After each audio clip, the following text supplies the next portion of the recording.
Мен эмне үчүн бүгүн бул жерге келдим?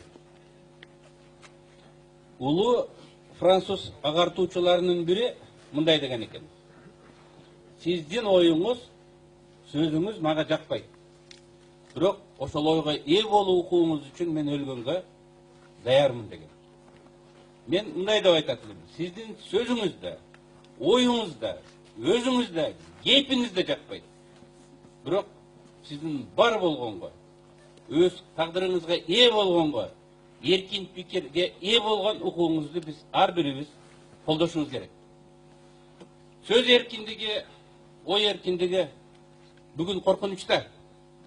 Президент Атамбаев ким аны менен макул болбогонду эл душманы деп атап жатат. Ал жөн гана эл душманы дебестен бардык мамлекеттик ресурстарды пайдаланып, аларды куугунтуктап, бүгүн физикалык эмес, психологиялык, моралдык басым жасап, аларды жоготконго аракет кылып жатат. Бүгүнкү жолугушуунун биринчи максаты ушул экен, эркиндик. Экинчиси бул тилектештик. Эркиндик, тилектештик, кеңдик, адилеттүүлүк бул улуу француз революциянын негизги максаттары болгон. Алар бүгүн да гана актуалдуу. Эгерде биз тилектеш болуп, жалпыбыздын кызыкчылыгыбызды бир жеңден баш, бир жакадан баш, бир жеңден кол чыгарып коргобосок, бириндетип, баарын куугунтуктап жокко өкүм бийлик, зөөккүр бийлик укуктарды тейлеп салат. Тилектештик үчүн келдим. Биз ар бир кыргызстандык кайсыл жерде болбосун, бири-бирибиздин кызыкчылыгыбызды, жалпы баалуулуктарыбызды колдошубуз керек. Интернетте, Фейсбукта мындай лайк басат деген бир салт бар экен. Анан лайк баскандарды мен эң бир жалкоо жана жан баштап жатсаң сонунда деген адамдарды эсептейт элем да, жатып басып коет. Ошол да ишпи? Ошол да тилектештикпи?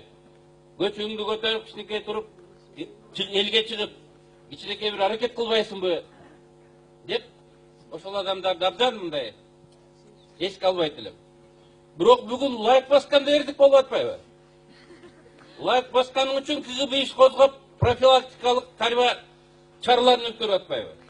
Лайк басканың үчүн, репост кылганың үчүн жазалайбыз деп атпайбы? Ошондуктан бүгүн үйүңгө жатып ойлонсоң, мындай коркунуч пайда болду. Бул коркунучтуу тенденция. Равшан абдан туура айтты дүйнөлүк тенденцияны. Ашынган глобализм, транснационалдык корпорациялар менен улуттук кызыкчылык, традициялык маданият тирешип турганы чагы. Бирок ушул кырдаалдан жергиликтүү диктаторлор, жергиликтүү авторитардык бийликтин каалоочулары пайдаланып кетпеш керек. Мына ушул объективдүү кырдаалдан жөнөкөй адам жабыр тартпаш керек. Мына көбү айтат, француз революциянын баалуулуктары. Эркиндик, кеңдик, адилеттүүлүк, тилектештик. Бул накта кыргыздын баалуулуктары да. Тилектештик бүгүнкү күнгө чейин кыргызды сактап келген. Эркиндик бул биздин жашоо образыбыз. Адилеттүүлүк биздин философиябыздын маңызы. Ошондуктан бул баалуулуктарды биз бүгүнкү татаал дүйнөдө процесс болуп, региондордо, өлкөлөрдө ушундай процесстер болуп атканда биз коргоп калышыбыз керек.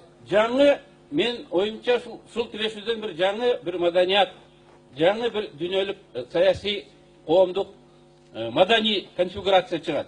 Мына ошондо биз өзүбүздүн баалуулуктарыбызды, адамдардын, карапайым адамдардын укугун жоготпой сактап калганга аракет кылышыбыз керек. Ошондуктан мен бүгүн бул жерге келген адамдарга, үйдөн көрүп, жылуу үйдөн лайк баскан адамдарга чоң граждандык позициясы үчүн рахмат айткым келет. Активдүү адамдар бар болсо, кыргыз өлкөсүнүн келечеги болот.